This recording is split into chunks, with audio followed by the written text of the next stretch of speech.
Hello friends, मैं दीपक नागर। आज हम बात करेंगे इकोनॉमिक्स का एक इम्पोर्टेंट टर्म है जो अभी कल बहुत चर्चाओं में रही थी। वो है हिंदू हिंदू ग्रोथ रेट। तो देखो दोस्तों, हिंदू से नाम, इसका मतलब हिंदू रिलीजन से कोई मतलब नहीं है। इसका हिंदू में बेसिकली यहाँ से मतलब है इंडिया से।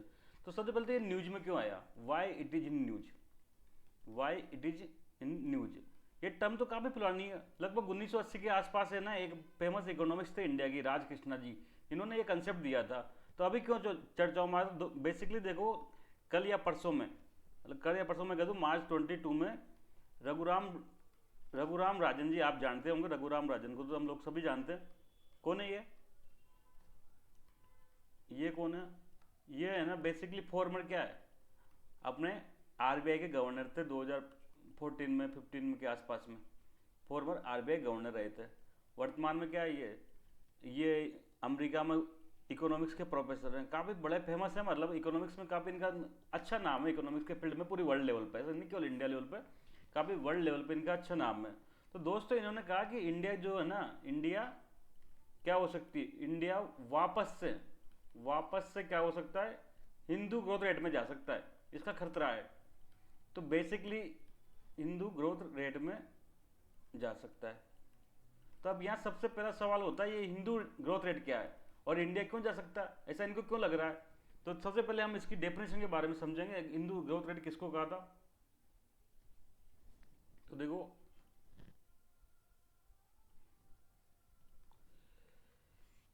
क्या होता है ना, ये देश है, कंट्री। हर देश में क्या होता है, प्रोडक्शन होता है, प्रोडक्शन होता है। उस प्रोडक्शन को क्या कहते हैं, उस देश की जीडीपी कहते हैं।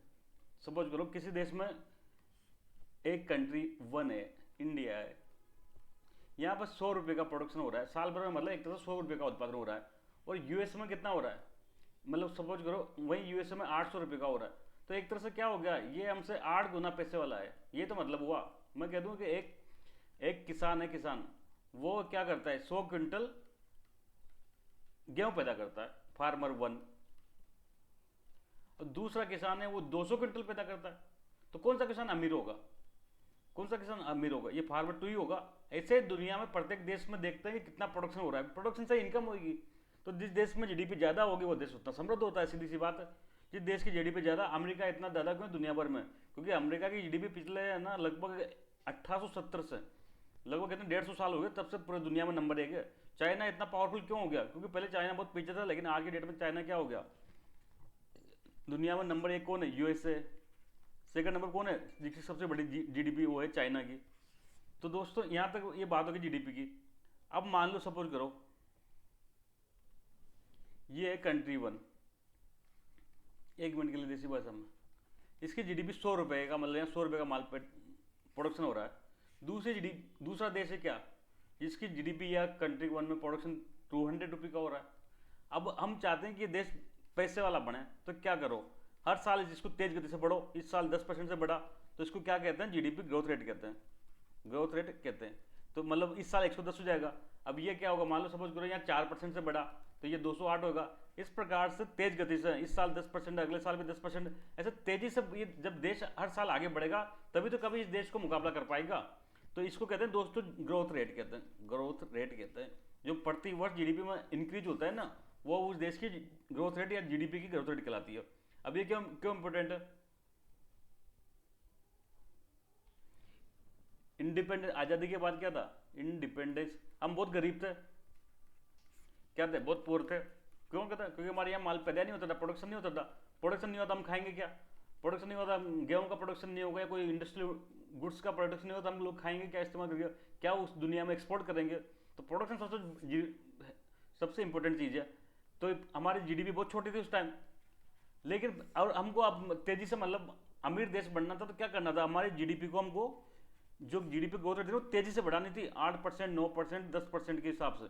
आपको लोगों को यकीन नहीं होगा, 1980 के बाद, 1980 से 2020 के आसपास, लगभग 40 साल तक चाइना ने क्या किया है, चाइना ने लगभग 10% के आसपास ग्रोथ रेट किया है, तभी जाके वो दुनिया की सेकंड सबसे बड़ी इकोनॉमी बन पाया है। 1980 में अगर आप देखोगे तो इंडिया और चाइना बराबर थे, मतलब, और इंडिया की स्थिति चाइना से बढ़िया थी हर स्थिति में। लेकिन फिर तो 40 साल में जिस हिसाब से तरक्की करी ना, जिस हिसाब से ग्रोथ रेट रही है, उस हिसाब से वो दुनिया की क्या सेकंड सबसे लार्जेस्ट इकोनॉमी बन गया, और जल्दी देखना वो अमेरिका को भी पार कर जाएगा। तो क्या हो, जीडीपी ग्रोथ रेट तेजी से बढ़नी थी, परंतु क्या हुआ, कुछ रीजन से 1960 के दशक में, 1970s में, 1980s के में इंडियन जीडीपी की ग्रोथ रेट बहुत कम थी, लगभग 3 से 4% ही थी, जबकि ये 8 से 10% होनी चाहिए थी। तो जो 3 से 4% बहुत कम ग्रोथ रेट थी ना, इसी को क्या कहा, एक महान इकोनॉमिस्ट थे, अच्छे फेमस इकोनॉमिस्ट इंडिया के, राज कृष्णा जी एक इकोनॉमिस्ट थे इंडिया की। इन्होंने कहा कि इंडिया में क्षमताएं बहुत है, लेकिन इंडिया बहुत धीमी गति से ग्रोथ कर रहा है, उसकी जीडीपी बहुत कम गति से बढ़ रही है। इसी को इसने क्या कहा, हिंदू ग्रोथ रेट का, मतलब एक तरह से क्या थी, इंडिया की कम ग्रोथ रेट थी। तो 1990 तक ऐसा ही चलता रहा, इसको इन्होंने हिंदू ग्रोथ रेट कहा। फिर आप सबको पता है सही, फिर क्या हुआ,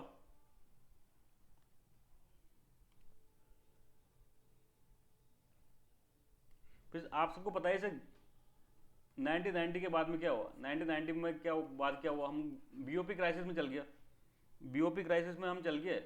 तो फिर मनमोहन सिंह जी आए थे हीरो बन के, आप सबको पता ही से।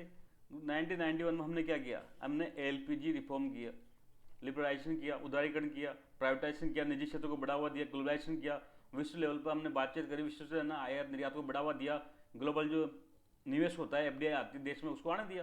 तो एलपीजी रिफॉर्म किया।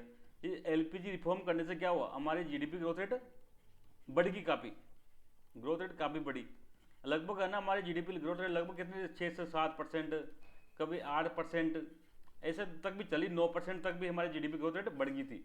तो ये क्या हुआ था, ये इसका फिर क्या हो गया था, इसका मतलब है हमने क्या हुआ, जो कंसेप्ट था ना हिंदू ग्रोथ रेट का, वो छोड़ दिया हमने, हम उससे आगे निकल गए, हमारी क्षमता से ज़्यादा काम करने देंगे, हिंदू ग्रोथ रेट को हमने छोड़ दिया।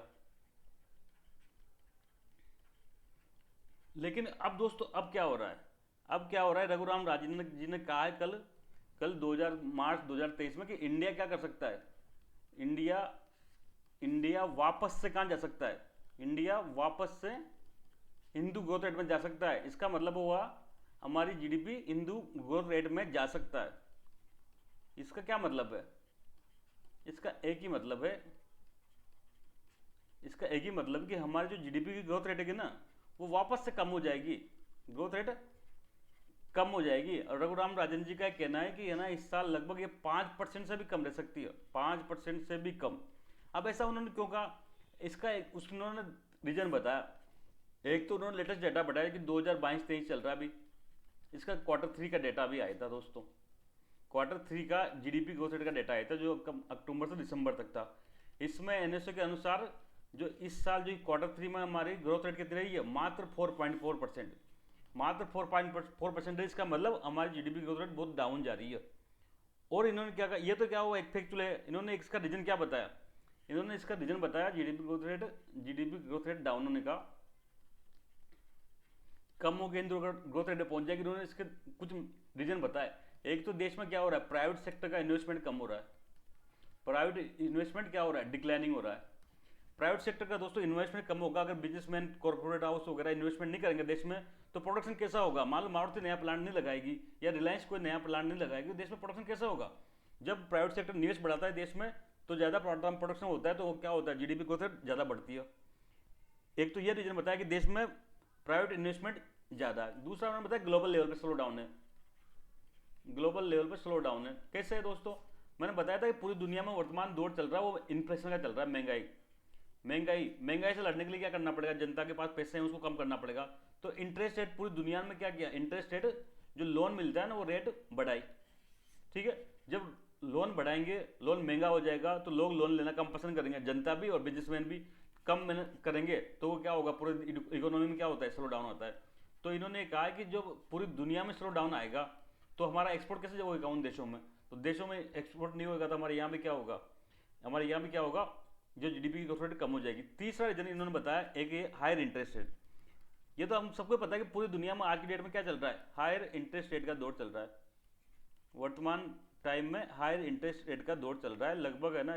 आप लोग भी देख रहे होंगे, अगर आरबीआई की आपने जो मॉनेटरी पॉलिसी अगर उसको फॉलो कर रहे होंगे ना, पढ़ते होंगे, हर 2 महीने में एक बार जारी होती है, तो ये मॉनेटरी पॉलिसी में भी क्या ये हर साल क्या हो रहा है, रेपो रेट को बढ़ाया जा रहा है, रेपो रेट को बढ़ाया जा रहा है। क्यों बढ़ाते हैं रेपो रेट?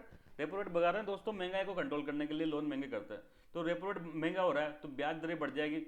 ब्याज दर बढ़ जाएगी तो बताओ कोई आदमी कार लोन लेना चाहता है तो लेगा कि नहीं लेगा? नहीं लेगा, बचेगा। कोई अगर उस मान लो पहले 5 पैसे में लोन मिल रहा था, अब 10 पे मिल रहा है, तो बिजनेसमैन भी क्या करेगा? अपना जो निवेश है उसको पोस्टपोन कर देगा, इतना महंगा लोन तो मैं नहीं लूँ। तो दोस्तों इस प्रकार से हमने जान लिया पूरा इंदू गवर्नमेंट क्या थी, और हमने उसको 90s के बाद वापस छोड़ दिया था, लेकिन वापस एक संभावना बन सकती है उसको वापस आने की। तो आज के लिए इतना ही। Thank you. जय हिंद।